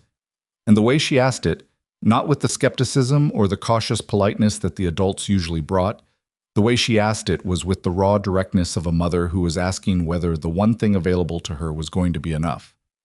Brinna was honest. Not for what he's already got. For that he needs a doctor. The birds prevent it from happening, Cora. They can't undo it once it has. Cora nodded. Just one once. She pulled Sam toward the door. Rook stayed for a moment. He looked around the kitchen, at the map, at the records, at the agricultural book with its crowded margins. You knew this was coming, he said. It wasn't accusatory. It was almost wondering. I knew the drought was concentrating the deer, she said. I knew the tick pressure was building. I didn't know it would come to children. What do we do? He said. It was the simplest question and also the question she'd been turning over all day. What do we do? Not what do you do. We. Something had shifted in the valley in the last 48 hours that she could feel but couldn't yet see clearly. A tide change. The people who'd been accepting her help cautiously, at arm's length, with the careful pride of people who weren't quite admitting they needed it, something in the structure of that caution had cracked. "Send word to every farm within 2 miles of a creek tributary," she said. "Anyone with children or elderly, anyone with cattle showing any symptoms at all, tell them to come here." Rook looked at her. "Come here? To your property?" "The boarding arrangement is already established," she said. "The council approved it. Animals can come here. I'll deploy the birds to the worst affected sections in rotation. It won't be perfect. I don't have enough birds to be everywhere, but I can cover the worst of it if people tell me what they're seeing." "They'll come," he said, with a certainty that surprised her slightly. She drove him to the road and came back and stood in the yard in the darkening evening and looked at her property, the fields, the roosting trees, the paddock structures she and Owen had built, the whole operation that had started with $2 and a flock nobody else wanted. It was still modest, still rough in the edges, still patched in places with materials she'd cobbled together, still marked by the limits of what she'd been able to do alone and with a 13-year-old's help. But it worked. That was what mattered. It worked. Owen appeared at her elbow. He was holding the map. "I've been thinking about the routing," he said. "If we treat the creek corridor properties first, working outward from the main tributary, we can get the most vulnerable acreage covered in the first week, then expand the circle." She looked at the map. He'd already marked it, a sequence of properties numbered in the order he thought they should be addressed, with estimated bird counts and duration for each. She'd thought of him as a child who'd gotten good at a thing she'd taught him. She realized, looking at that map, that somewhere in the last year he'd moved past that. He wasn't assisting her anymore. He was working alongside her. The distinction felt important in a way she filed away to think about later. "This order," she said, pointing to numbers 3 and 4 on his sequence. "Swap them. The Hendricks sheep operation is closer to the main creek than the Bertrand place. She should be 3. He looked at it, nodded, corrected the numbers without argument. They worked until midnight. Victor Ashcroft came on Wednesday. She'd been expecting it and not expecting it. Expecting that he would respond to whatever was happening in the valley, not expecting him to come to her property directly in the middle of a crisis, which suggested either that he'd miscalculated the mood of the moment or that he'd calculated it differently than she had. He came alone this time. No show of the horse, no particular performance of his usual comfort. He arrived in a buckboard, which was practical transport, and he looked, she noticed this, tired. Not desperate, not humbled, but tired. Like a man who'd been running a long game and was arriving at a complication he hadn't fully accounted for. She met him at the property line because she wasn't going to bring him inside. "I hear you've been taking in animals," he said. "I have a boarding arrangement," she said, "established and inspected." "I know." Something in the way he said it acknowledged the inspection, acknowledged that he'd sent Silas Greer and that Silas Greer had come back with the wrong report. He didn't dwell on it. "There are 3 children in the valley. 4 now," she said. "I heard this morning that the older Bertrand boy came down overnight." Victor's mouth tightened. "That's why I'm here," he said. And for just a moment, she thought she was going to see something real, some acknowledgement that the situation had moved past the point where their conflict mattered. But then he said, "I want to coordinate the response." She looked at him. "I have resources," he said. "Wagons, men, the organizational capacity to move your birds across the valley in a systematic way. You have the birds and the knowledge. Together, she said. "It would be more effective," he said. "You have to admit that." It was technically true. His organizational reach was broader than hers. His wagons were faster. His men could cover more ground. If this were only about logistics, the argument made sense. But she'd been in this valley long enough to understand that Victor Ashcroft did not make proposals in which he ended up on equal footing. Whatever coordination he was describing would begin with her knowledge and her birds and would end with his name on it. "I have a system," she said. "Owen and I have mapped the valley. I know which properties to hit first and in what order and with how many birds. I have the relationships with the farm families. I have the records." She paused. "What you're offering to add is logistics and manpower." "Which you need," he said. "Which I need," she agreed. "So here's what I'll accept. I'll tell you where the birds need to go and when. Your men will transport and support. I'll make all decisions about deployment." She met his eyes.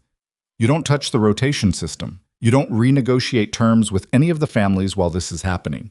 You don't use this to go back to the council about my operation." He was quiet for a long moment. She could see him calculating. She'd gotten good at reading the quality of his silences over the course of the year. This one was the calculation of a man deciding whether the concessions were worth the access. "Agreed," he said. She didn't trust it. She trusted it about as far as she trusted most things Victor Ashcroft agreed to, which was the length of a short day and good weather. But she also needed the wagons. "I'll have a list for your men by tomorrow morning," she said. "Owen will coordinate with them on the ground." Victor's eyebrow shifted slightly at Owen's name. "The boy?" "The person who mapped the tick distribution across the southeastern quarter of this valley," she said. "Yes." He held her gaze for a moment and then nodded and left. Owen was behind her when she turned around. He'd appeared with the reliability of someone who'd learned to position himself where things were happening. "You heard," she said. "I heard," he said. "You don't trust him." "Not even slightly. But we need the wagons." "We need the wagons," she said. He looked at the road where Victor's buckboard had gone. "He's going to try something else," he said, "when this is over." "Of course he is," she said. "But right now there are 4 children with fever and more coming, and the birds need to get to the creek corridor properties before the end of the week. So, he said, and went inside to get the map. The next 4 days were the hardest consecutive days Brinna had put together since the first winter. She barely slept. She ate when Owen reminded her to, which he did with the persistence of someone who'd decided this was part of his responsibilities and wasn't going to negotiate it. She kept track of every bird deployment, every property, every outcome report that came back through the informal network of farm wives and neighbors that had developed around the crisis, the way networks develop around crisis. Not organized, not official, just human beings sharing information because it was the only way to manage. Victor's men were competent. She had to acknowledge that. They moved birds efficiently, and they took direction from Owen with less friction than she'd expected, possibly because Owen was specific and calm and didn't waste anyone's time with qualifications. On the 3rd day, she rode out with the Fenwick brothers to check the most severely affected section of the valley, the creek tributary stretch that ran between the McAllister place and the Bertrand homestead, about 2 miles of land that had the worst tick concentration they'd seen anywhere. Dale Fenwick was quiet the whole ride out. Roy kept looking at the dry creek bed, reduced to a series of shallow pools now, the drought-shrunk shadow of what it had been in spring. "My grandfather used to say that when the creek went low, trouble came high," Roy said. "I always thought it was just something old people said." Brinna thought about Horace McAllister's grandfather and his guinea fowl, about the knowledge that sat in the generation before this one that had been lost somewhere in the assumption that newer meant better. "Some of what old people say is just something people say," she said. "Some of it isn't." They reached the target section. The birds were already there, 60 of them, moved in the morning by Victor's men under Owen's direction, working the fence lines along the creek corridor in the concentrated, methodical way that still struck her, after 2 years, as almost deliberate. Dale watched them. He'd watched birds work his property before, but something about watching them work this ground, the hardest, most infected stretch of the valley, seemed to affect him differently. "Why didn't this exist before?" he said. "Why didn't someone figure this out before you came along?" She thought about that carefully. "People have known guinea fowl eat insects for a long time," she said. "Horace McAllister's grandfather kept them. Maybe others did too. But the knowledge didn't pass forward. It got lost somewhere." "Because nobody needed it badly enough to pay attention," Roy said. "Or because the people who had it weren't the people anyone was listening to," she said, and she said it without bitterness, just as a fact of how things worked in valleys like this one, and probably everywhere else. Neither Fenwick said anything to that, but they both stayed and watched the birds work for another hour before they rode back. On the 4th day, something happened that she hadn't anticipated. She was at her property in the early afternoon, doing the physical work of tending the remaining birds and the boarded animals, when Doris Platt arrived. Not at the property line, at the door. She knocked, which was a thing Doris had never done before. She was a doorway-shouting woman by default, comfortable with the informality of calling out across a yard. The knocking meant something. Brinna opened the door. Doris looked different, not dramatically, but the expression she usually wore, the half-amused, slightly superior expression of someone who'd decided where everyone in the valley fit and was comfortable with the arrangement. That expression was gone. She just looked like a woman of 58 who'd had a hard week. "The Bertrand boy broke his fever," she said. "This morning. Dr. Enridgeton says he's going to be all right." Brinna felt the tension in her chest that she'd been holding since Monday release a fraction. "Good," she said. "And the Deaver girl, she's coming home tomorrow." "Good," she said again. Doris stood on the porch. She seemed to want to say something and was having the specific trouble of a person who'd been on the wrong side of a thing and now had to find words for that without making it about themselves. "I said some things," Doris said finally. "When you first came here with those birds. Unkind things." Brinna waited. "I'm not good at apologies," Doris said. "I want you to know I know that about myself." "I know it too," Brinna said. It came out dry but not cruel. Something in Doris's face shifted, almost a laugh, suppressed quickly. "I expect you do." She put a jar on this porch railing. "Preserved plums, from the look of it. For my tree. I put up a lot this year." She left before Brinna could say anything else. Brinna stood on the porch holding the jar and thought about the strange shape of things changing. It was never clean. It was never the moment you'd been waiting for. It was a jar of plums and a half-finished apology and a woman's back going down the track. She went inside and put the plums on the shelf next to Sable Crosset's peaches from the spring, and found that the shelf was getting crowded. The trouble came on the 5th day. She'd been moving through the crisis on Will and very little else, and she almost missed the sign of it. Almost. But she'd been tracking everything for 2 years, and she'd learned to notice when something was off in the pattern. What was off was 2 of the birds she'd sent to the Hendricks sheep operation with Victor's men. They came back wrong. Not sick exactly, not showing clear symptoms, but moving differently. Slower than their usual, with a slight lethargy that was inconsistent with healthy birds working familiar ground. She noticed it on the morning of the 5th day when Victor's men brought them back for rotation, and she pulled them from the active flock immediately and put them in the side paddock. Owen was there. He'd been there since dawn. "Look at them," she said. He looked. He watched for a long time, the careful, systematic watching he'd developed over 2 years of observation. Then he crouched down and looked more closely and stayed that way for a long minute. "They've been fed something," he said, "or they've eaten something they shouldn't have." "What makes you say that?" "The movement," he said. It's not disease movement. It's not the way birds move when they're sick internally. It's the way they move when something's interfering with how they process." He looked up at her, like if they'd eaten grain that was treated, or eaten something that affected their appetite. She looked at the 2 birds. Then she looked at the report she'd gotten from Victor's man about the Hendricks deployment. They'd been there for 2 days. She'd sent 25 birds. 23 had come back normally. 2 hadn't. "Victor's men had them," she said. Owen stood up. His face was the expression he used when he'd reached a conclusion he didn't like. "Not necessarily," he said. But the word he put weight on was necessarily. She didn't want to believe it. She genuinely didn't want to believe it. Not because she had any illusions about Victor Ashcroft's character, but because the implications were serious. If he was interfering with the birds, even with just 2, even experimentally, then the arrangement she'd made was a liability, not an asset.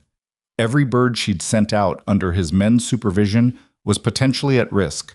She needed to know for certain before she did anything. "Watch them," she said to Owen. "Track every change.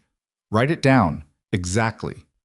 She went to see Maura Hendricks herself that afternoon, riding the road faster than she should have because she needed to see the ground those birds had been working before anyone could tell her what she was supposed to see. Maura met her in the yard with the open, uncomplicated face of a woman who had no idea what she was about to ask. "The birds that were here," Brinna said, "the last 2 days. Where were they working?" "The south pasture mostly," Maura said, "along the fence line." "What's on the other side of that fence line?" Maura frowned. "The old storage shed. We don't use it much." "Why?" "Can I look at it?" The shed held, among other things, a collection of old grain sacks, some equipment that hadn't been used in years, and in the back corner, 2 empty metal canisters that had a residue.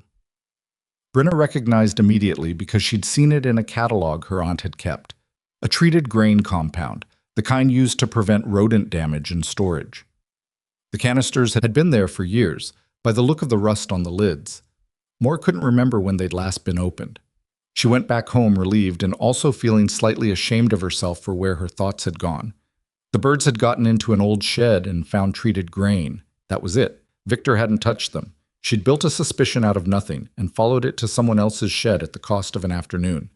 But when she got home, Owen was waiting at the gate. His face said that the afternoon hadn't been the cost. "I found something," he said. She got down from the horse. He held up a small piece of paper.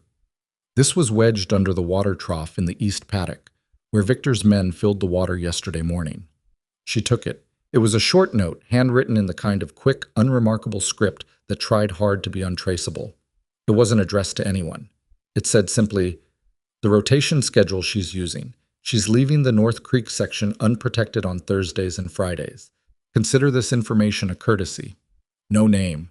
No signature. She read it twice, turned it over, turned it back. "Someone put it there for someone else to find," Owen said, "and that someone else dropped it." She thought about Victor's men on her property, about the boarding arrangement and the inspection and the council motion and the long, careful, patient squeeze that had been running since October. She thought about the note's information, the North Creek section, Thursdays and Fridays, which was accurate, which meant whoever wrote it had been watching her rotation carefully enough to map the gaps. "He's not interfering with the birds," she said slowly. "He's mapping my system. He wants to know the gaps, the times and places where the creek corridor is unprotected, so he can offer to fill them." Owen's eyes narrowed. "With birds of his own." She looked at him. "If he gets his own flock established, even a small one, and positions it to cover the gaps in my rotation during this crisis. He becomes necessary," Owen said.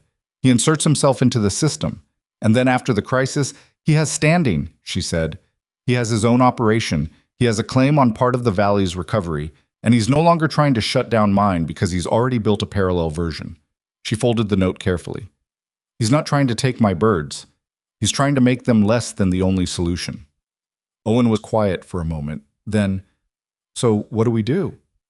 She thought about the North Creek section, about Thursday and Friday, and the gap that was there because she didn't have enough birds to cover everything simultaneously. The gap was real. She'd accepted it as a cost of the system's other efficiencies. She thought about what would happen if she covered it. "We fill the gap," she said. "We don't have enough birds," he said. "We have 117 birds here right now," she said.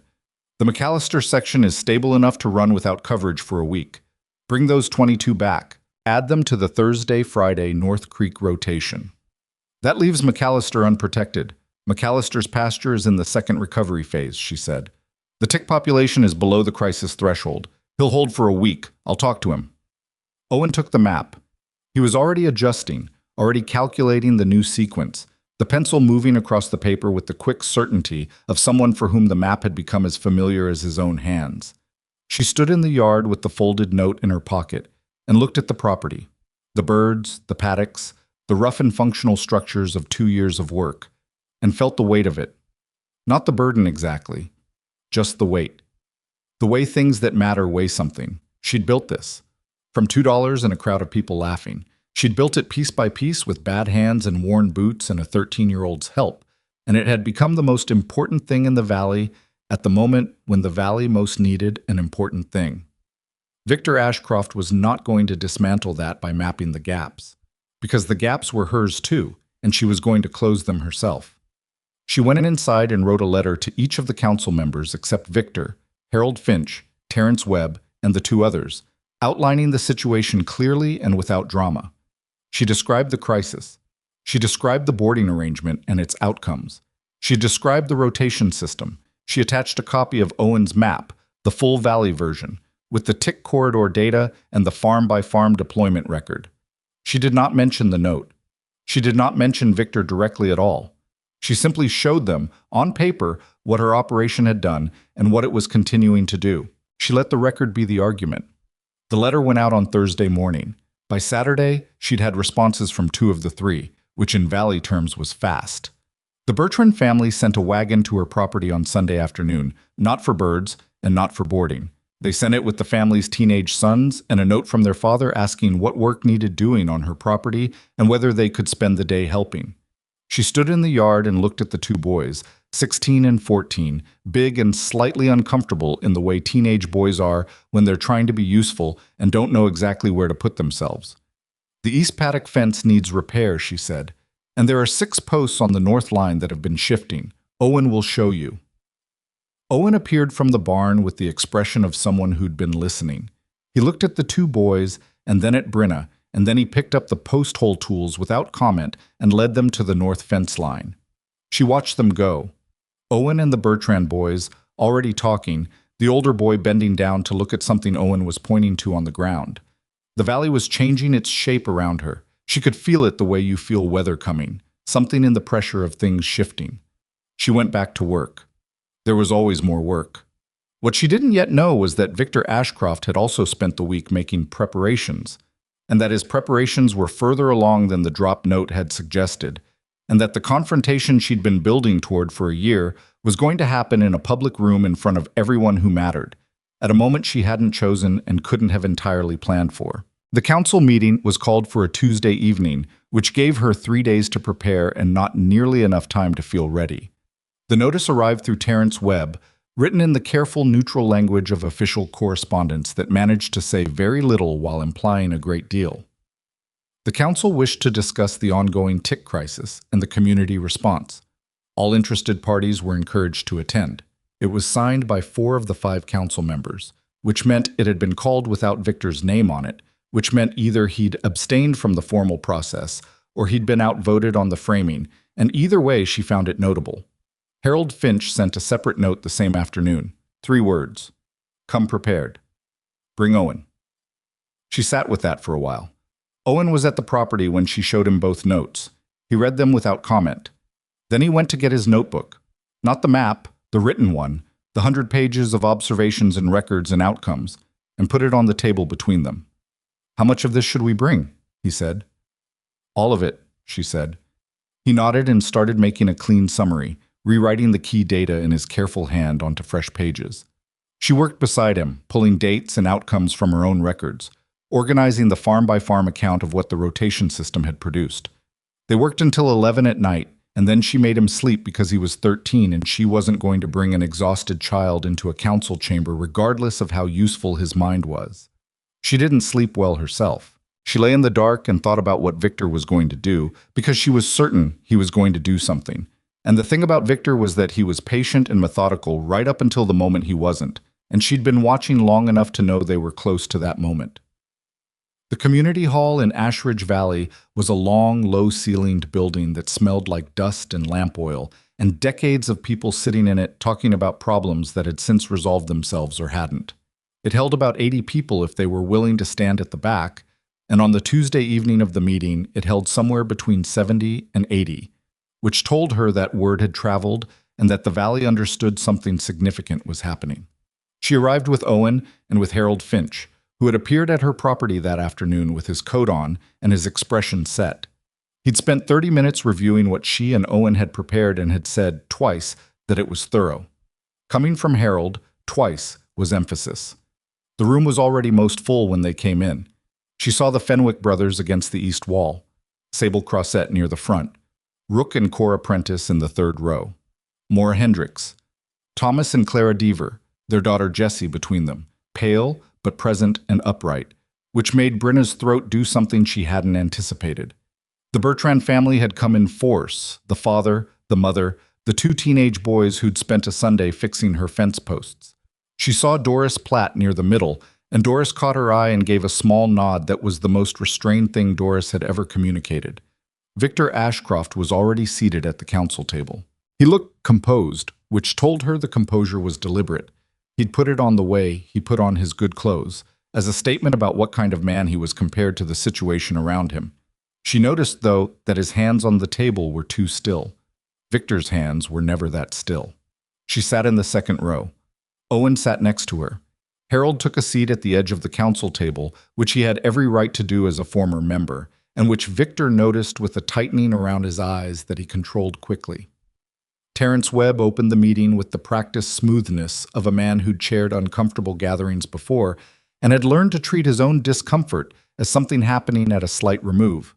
He summarized the crisis: the drought, the tick infestation, the sick children, the livestock losses.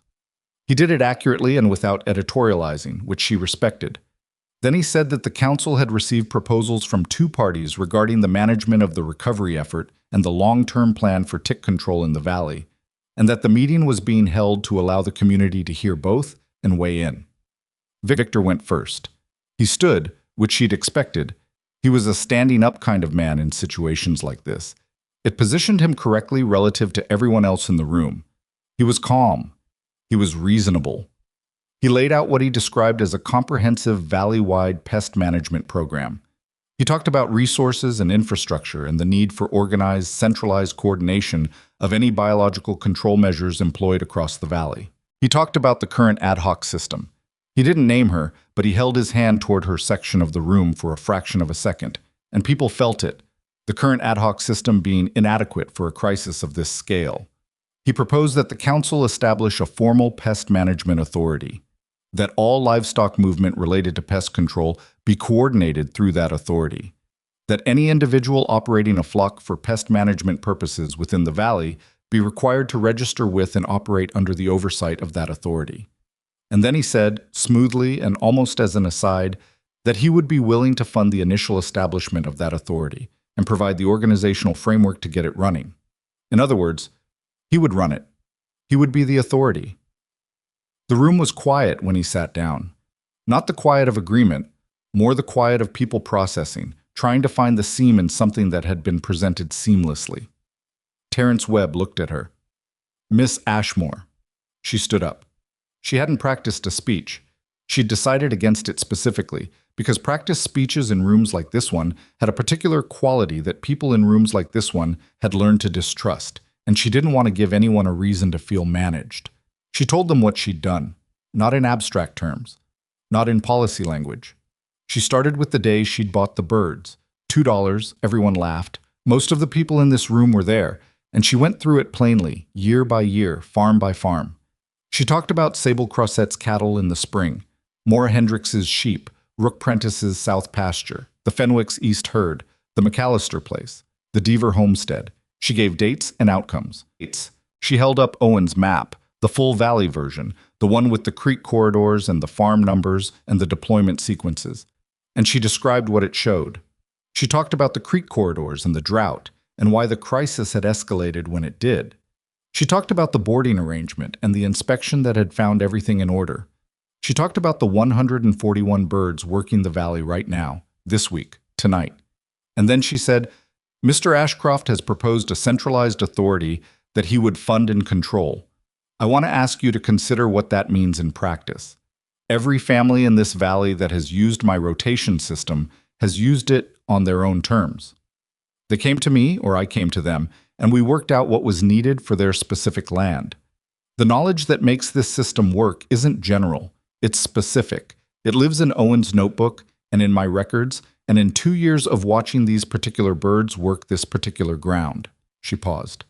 A centralized authority run by one man with one organization's resources replaces that specificity with someone else's convenience.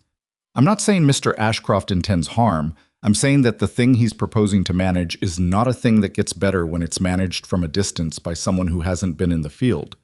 She sat down. The room was quiet again. Different quiet this time. Dale Fenwick spoke first, which surprised her. He was not a man who spoke in public meetings. Roy was the talker between them. But Dale stood up from his place against the east wall and said, My east herd would have taken heavier losses than it did without Brinna's birds. My cattle are alive. I don't need a pest authority to tell me that. Rook Prentice said from the third row without standing, Same. Sable Crosset turned around in her front seat and looked at the room. My cattle were the first she helped. Spring of this year. No fees, no conditions. Just help. She turned back to face front. That's what I know. Thomas Deaver stood up. He was still the man who didn't emote easily, who told her at her kitchen table that he'd been at the auction and he was sorry. He stood up in the community hall and said, in the voice of a man who'd been to Ridgeton and back with a sick child, My daughter is sitting in this room tonight because the doctor in Ridgeton caught it in time. She's sitting here because Clara insisted we go. And Clara insisted we go because Brinna Ashmoor told her to go that same morning. He looked across the room at Victor. You want to build a system. We already have one. Victor sat with his composed face and his two still hands, and she watched him calculate. The room had shifted in a way that he hadn't expected, or had expected less completely than had happened. He'd come in expecting skepticism and scattered support. He was getting something more unified, and it had the particular quality of conviction that came from people who'd had direct experience rather than been persuaded by argument. He made his move. He stood up again, and his voice had changed. The composure was still there, but something underneath it had tightened. "I want to address something that hasn't been said in this room yet," he said. "Miss Ashmoor's operation has been effective, and I don't dispute that. But I want the council to consider whether one person, operating alone, with one flock on one property, is a sustainable infrastructure for a valley of this size." He looked directly at Brinna. "What happens when the birds get sick? What happens when there's a dispute about whose land gets covered first? What happens when the crisis is bigger than one woman and a 13-year-old boy can manage?" It was a reasonable question. She knew it was a reasonable question because she'd asked herself versions of it in the middle of enough sleepless nights. But before she could respond, Owen stood up. She hadn't expected that. He was 13 years old, and he'd never spoken in a public meeting, and she had not asked him to. And he stood up in the community hall with his notebook in his hand, and his voice came out steady, in the way things come out steady when you've stopped caring about whether you seem confident and have started caring only about whether what you're saying is true. "The system isn't one person," Owen said. "The system is the knowledge and the relationships and the rotation. Those things don't disappear if Brinna's sick or if the birds have a bad season. They're in the records. They're in my notebook. They're in the memory of every family in this valley that's been part of the rotation." He held up the notebook. "I've been tracking this for 2 years. The tick pressure, the farm-by-farm outcomes, the creek corridor patterns. I'm 13. I know this valley's tick distribution better than anyone in this room. That knowledge doesn't live in one person. It lives in this." He held the notebook higher. "And in the relationships between the farms that make the rotation possible. That's not fragile. That's the opposite of fragile." He sat down. The room was very quiet. Victor looked at Owen the way people look at something unexpected that has turned out to be more serious than they prepared for. Then he said, with the controlled tone of a man managing a recalculation, "A notebook kept by a child is the most comprehensive record of tick behavior in this valley, and probably in the county," Harold Finch said, from his seat at the edge of the council table. He said it without rising, in the dry, level voice of a man who'd been in meetings like this for 30 years and had learned that certain statements landed harder when they weren't dressed up. "I've seen the notebook, Victor. You haven't. You do well to be careful about what you dismiss on the basis of who wrote it." Victor looked at Harold. Something passed between them. Not warmth, but acknowledgement. The acknowledgement of two men who'd been in opposition long enough that they no longer bothered with the performance of cordiality. "I want to suggest something," Brinna said.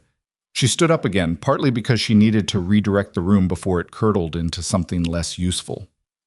"Instead of a centralized authority, and instead of continuing the current informal arrangement, I'd like to propose a cooperative. Each farm that participates in the rotation system has a voice in how it's managed. Decisions about coverage, about priorities, about disputes, those get made by the farms together. I coordinate the deployment and maintain the primary flock. Owen maintains the records and the mapping. Participating farms contribute labor or boarding capacity or whatever they can offer." She paused. "No single person runs it. That includes me." The room moved in the way that rooms move when something has been said that rearranges the available options. Terence Webb said carefully, "And Mr. Ashcroft's proposal?" Brinna looked at Victor. "He's welcome to participate in the cooperative like anyone else," she said. "His wagons and his men have been useful this week. That usefulness doesn't require him to run anything." Victor looked at her for a long moment. She held it. She'd gotten better at holding Victor Ashcroft's silences over the past year and a half. He sat down without speaking. It wasn't a defeat in the dramatic sense. It didn't look like anything from the outside, the sitting down.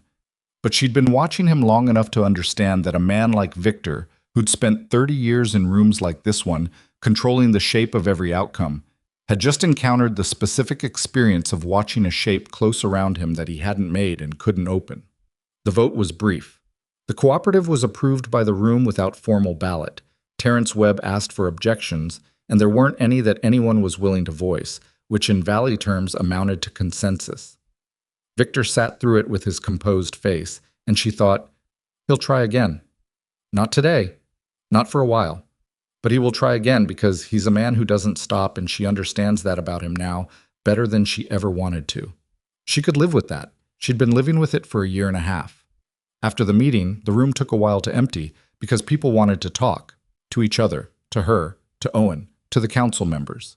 She moved through it carefully, the way she'd learned to move in public spaces where her body attracted attention, but it felt different tonight. People were looking at her and she could feel it, but the quality of the looking had changed. It wasn't the inventory look. It wasn't the assessment of a thing that might be deficient. It was people trying to make eye contact, which was a different thing entirely. Jessie Deaver found her near the door. The girl was 8 years old and still pale from the fever, and she came through the crowd with the single-minded focus of a child who had decided on a destination and wasn't interested in obstacles. She stopped in front of Brinna and said, "My mama says your birds helped save me." Brinna crouched down to the girl's level. "The doctor saved you," she said. "My birds helped make sure you got to the doctor in time." Jessie considered this with the seriousness of a child processing the mechanics of her own survival.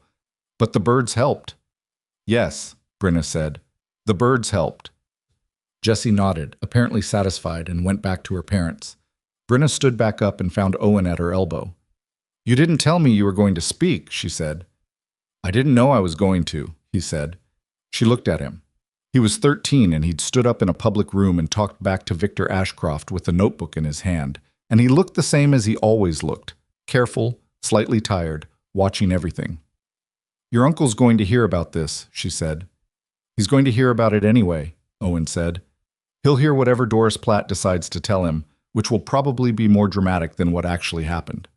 She almost laughed. "That's fair." They walked out into the evening air, and the valley was the same valley it had been when they walked in. The dark shapes of the ridges against a sky going purple, the smell of dry grass, and the distant creek that was still too low, but had been given enough days that she thought, cautiously, that it might be coming back. Harold Finch caught up with them on the road. "You did well in there," he said.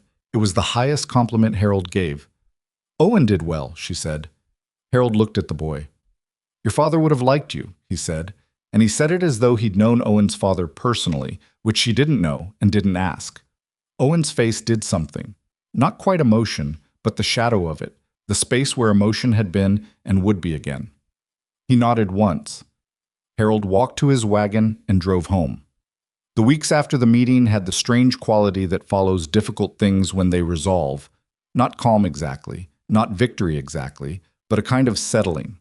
The cooperative took shape with the particular slowness of things that are being built by people who are also busy doing everything else. The first meeting of the participating farms was held at her property on a Sunday morning, 6 families around her kitchen table, and 4 more represented by notes left with neighbors. Owen's map spread out in the middle, her records stacked at one end. They argued about the priority system. Of course they argued. That was what people did when they were taking something seriously. The Fenwicks thought creek corridor properties should always get first coverage in dry seasons. Moore Hendricks thought sheep operations should have their own rotation track because the parasite problems were different from cattle. Rook Prentice said the whole thing would fall apart if decisions required full consensus, that they needed a smaller working group for operational calls. He was right about that, and she said so, which he received with the expression of a man who'd prepared to argue and found no one on the other side. They worked it out. Not perfectly. There were compromises that everyone was slightly unhappy with, which was usually how you knew a compromise was fair. The cooperative had a working group of 5 farms that made operational decisions, rotating membership annually, with the full group meeting twice a year and for emergencies. Brinna and Owen were permanent members of the working group by vote, which she hadn't asked for and hadn't expected. Victor Ashcroft did not attend any of the cooperative meetings. He sent no representatives. She heard through various channels that he'd sold his interest in 2 of the valley's smaller properties over the following months, and that the bank, Victor's vault, as people called it, had quietly restructured some of its agricultural lending terms in ways that were less favorable to his prior arrangements. The mechanism of his influence was complex enough that she didn't fully understand the details, but the direction was clear. The foundation of what he'd built in the valley was less solid than it had appeared, and the events of the summer had exposed some of its cracks. She didn't feel satisfied about that. She didn't feel guilty either. She mostly felt that she had enough to do without tracking what was happening to Victor Ashcroft. The birds multiplied. That was the biological fact that underpinned everything. The flock she'd bought for $2 had been 127 birds. By the following spring, it was nearly 300. Between the original flock's offspring and the birds that farms within the cooperative had begun raising themselves. A secondary flock, connected to her primary one through the knowledge and the system, expanding the coverage without requiring her to split her own birds any further. Owen tracked them all. He'd filled 3 notebooks by spring and had started a 4th. He'd also begun teaching, not formally, not by design, but because the teenage boys who came to help on the property kept asking him questions, and he kept answering them. And at some point, answering became explaining, and explaining became something that looked a lot like teaching. The Bertrand boy, the older one, nearly 17 by then, had started his own map of the western section of the valley. He brought it to Owen one Sunday and spread it on the kitchen table and asked, with the careful pride of someone who's put real effort into a thing and isn't sure whether the effort was sufficient, "Is this right?" Owen looked at it for a long time, made 2 small corrections with a pencil, pushed it back. "Mostly," he said. "The Bertrand homestead section is accurate. The western tributary you've got slightly off.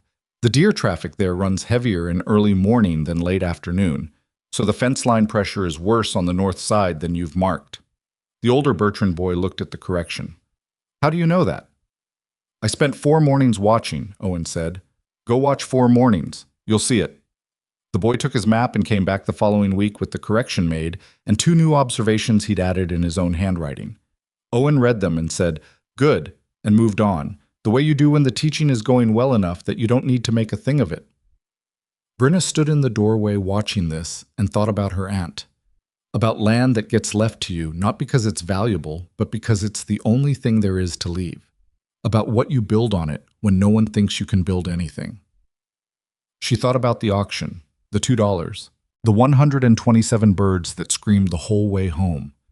She thought about Rook Prentice saying you'd have to pay me to take those ugly things, and the way the crowd had laughed, and the way she'd walked past all of it without answering, and the boots with the sole coming off, and the porch step that creaked, and the first morning she'd watched her birds fan out across the rocky ground and hadn't known yet whether she'd made the worst decision of her life or something else entirely. You never know, in the beginning, which one it is. The summer of the crisis passed into a fall that was cooler and wetter than the year before. The creek came back up. The deer spread out across the valley the way they did when the water wasn't concentrated, and the tick pressure dropped to the lowest levels the cooperative's records had ever shown, which were admittedly only 2 years of records, but still. She sat on the porch step one evening in October, the step that had been repaired now, solid under her, no creak, and watched the birds come in from the fields.